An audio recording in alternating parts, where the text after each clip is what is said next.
Imagine this. You're playing away at your biggest rival's stadium. 90,000 fans, all wearing the enemy's colors, all wanting you to fail. You score a goal, a brilliant goal, and then something impossible happens. The entire stadium stands up. 90,000 rival fans, and they applaud you. They applaud the enemy. This actually happened. November 19th, 2005. Real Madrid versus Barcelona. El Clásico, the biggest rivalry in football.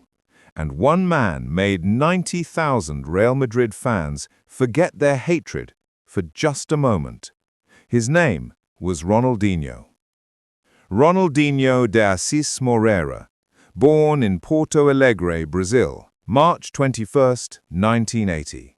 Growing up in the favelas where football was everything. His father died when he was 8. Football became his escape, his joy, his family's hope.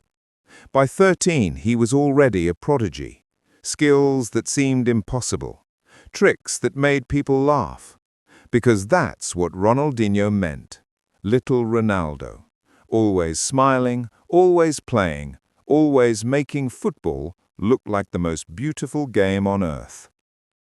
He arrived at Barcelona in 2003, 23 years old, $50 million. The club was struggling, hadn't won La Liga in years.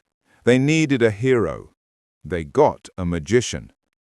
In his first season, he transformed Barcelona, made them exciting again, made them dangerous again.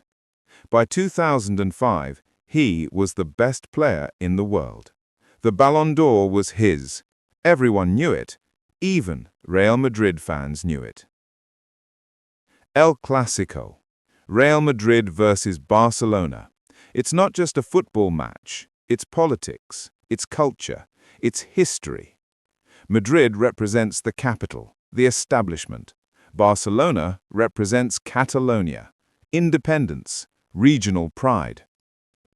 For decades, Franco's regime favored Real Madrid, suppressed Catalan identity. Football became a battlefield. The Santiago Bernabéu Stadium, Real Madrid's fortress, 90,000 capacity, one of the most intimidating venues in world football. For a Barcelona player to even survive there is an achievement. To excel there is rare. To make those fans applaud you? That had never happened in El Clásico. Not once, in over 100 years of rivalry. Until that night. Barcelona arrived in Madrid flying, top of La Liga, unbeaten. Ronaldinho, unstoppable. Real Madrid was struggling, mid-table, their Galactico era fading. This was supposed to be a transition season. They needed to beat Barcelona, desperately. The Bernabéu was packed, 90,000 fans dressed in white, ready to roar, ready to intimidate. But Barcelona had Ronaldinho, and when you have Ronaldinho, anything is possible. From the first minute, Barcelona dominated, passed the ball like it was training. Ronaldinho pulled the strings, every touch perfect, every pass weighted, every movement purposeful. Madrid couldn't get near him. When they tried to tackle, he danced past them. When they tried to press, he flicked the ball over their heads. The Bernabéu watched in silence. The first goal came, Samuel Eto'o, assisted by Ronaldinho. 1-0, Barcelona. The Bernabéu groaned. Then Ronaldinho took over completely. Elasticos, flip-flaps, no-look passes, nutmegs, every trick in his repertoire. He wasn't showboating to disrespect. He was showboating because that's how he played football. With joy, with creativity, with pure genius. The Real Madrid defenders looked helpless. Sergio Ramos couldn't catch him. Roberto Carlos couldn't stop him. Ivan Helguera couldn't handle him. Ronaldinho was operating on a different level, a level that transcends club loyalty.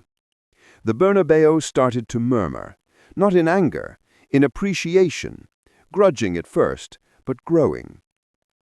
60 minutes played. Barcelona 2-0 up. Eto'o again, assisted by Ronaldinho. The game was over. But Ronaldinho wasn't finished. 70 minutes. The ball comes to Ronaldinho, 25 yards from goal. 3 Madrid defenders in front of him. Sergio Ramos approaches, close him down, stop him shooting. Ronaldinho receives the ball back to goal. One touch with his right foot. The ball drops perfectly. Ramos diving in, too aggressive, too desperate. Ronaldinho flicks the ball over Ramos's head with his heel while facing away from goal.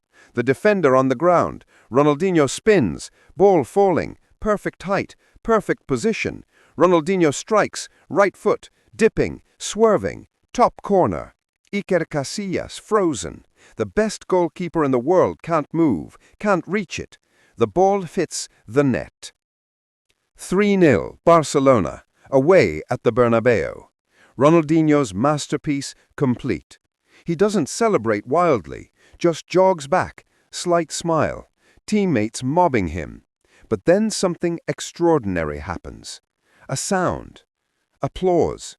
At first scattered, a few hands clapping, then more, then sections of the stadium, then entire stands. The Bernabéu rising. 90,000 Real Madrid fans, the rivals, the enemy, standing, applauding a Barcelona player at the Santiago Bernabéu during El Clásico. This had never happened before. Not in El Clásico, not at the Bernabéu, not for a Barcelona player. The cameras captured it all. Wide shots showing entire sections standing, close-ups of Madrid fans clapping, shaking their heads in disbelief, but clapping. Because what else can you do when you witness something that transcendent? When you see football played at that level? When someone does something so beautiful that club loyalty doesn't matter anymore? You have to acknowledge it. You have to respect it. The Barcelona players looked shocked. Eto'o pointing at Ronaldinho. Xavi smiling. Even he couldn't believe it. Ronaldinho himself just smiled. That trademark smile. He knew he was special, but this confirmed it. You can score goals anywhere. You can win trophies anywhere. But to make 90,000 rival fans applaud you at their own stadium during the biggest rivalry in football, that's immortality. That's legend status. That's respect at the highest possible level. The standing ovation lasted maybe 20 seconds. But those 20 seconds changed everything. They proved that football, at its highest level, transcends tribalism. That genius can unite even the bitterest enemies. That some moments are bigger than rivalry, bigger than hatred, bigger than club loyalty. Some moments are just pure football, pure magic, pure joy.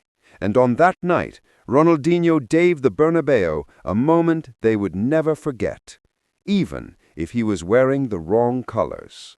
Let's put this in perspective.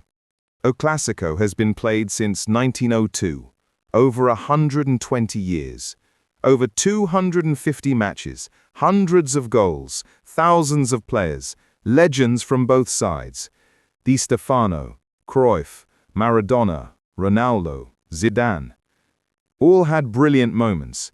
None received a standing ovation from the rival stadium. Not one. Until Ronaldinho. It's only happened twice in El Clásico history. Ronaldinho in 2005 and Andrés Iniesta in 2015. 10 years apart. 2 players, 2 standing ovations in over a century of rivalry. That's how rare this is. Iniesta got his ovation in his final El Clásico, a career farewell, a legend retiring. That makes sense. But Ronaldinho?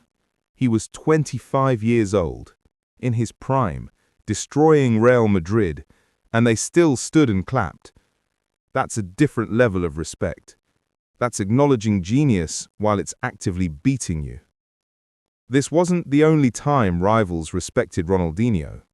At Chelsea, at AC Milan, at international matches, opponents knew they were facing something special. It wasn't just the goals, it was how he played. Always smiling, never arrogant. When he did a trick, it wasn't to humiliate. It was because that's how he saw football, as joy, as art, as entertainment. Players who faced him said the same thing. Yes, he destroyed us, but we enjoyed watching him do it. Ronaldinho's peak was short, maybe 4 years at the absolute top, 2003 to 2007. But those 4 years changed football forever. He made Barcelona exciting again, paved the way for Messi, brought back joy to football, reminded everyone that football isn't just about winning, it's about how you win. It's about entertainment. It's about making people smile. Kids all over the world tried to play like Ronaldinho. The tricks, the flicks, the joy. He inspired a generation not just to be good at football, but to love football. And that night at the Bernabéu became his defining moment. Not the Ballon d'Or, not the Champions League, not the World Cup. That standing ovation. Because it proved something statistics can't. It proved he transcended football. That he was so good, even 90,000 rivals had to respect him. That's legacy. That's immortality. That's Ronaldinho. Football is tribal. We love our teams. We hate our rivals. We celebrate their failures. We dismiss their successes. That's normal. That's football. But sometimes, very rarely, someone comes along who makes all of that disappear. Someone so talented, so joyful, so magical, that even rivals have to stop and appreciate. Ronaldinho was that player. November 19th, 2005, Santiago Bernabéu. 90,000 Real Madrid fans standing and applauding a Barcelona player during El Clásico. Some people say it didn't happen, that only a few people clapped. Those people are wrong. The footage is there. The multiple camera angles are there. The newspapers the next day are there. The players remember it. The fans remember it. It happened. And it was one of the most beautiful moments in football history. Because it proved that respect transcends rivalry, that genius transcends tribalism, that some players are bigger than the clubs they play for. Ronaldinho was that player. And that night at the Bernabéu was proof. If you're so good, even rivals respect you. Even 90,000 of them. Even at their own stadium. Even during El Clásico. That's not just being good at football. That's being immortal. That's Ronaldinho, the man who made the world smile. Even his enemies, especially his enemies.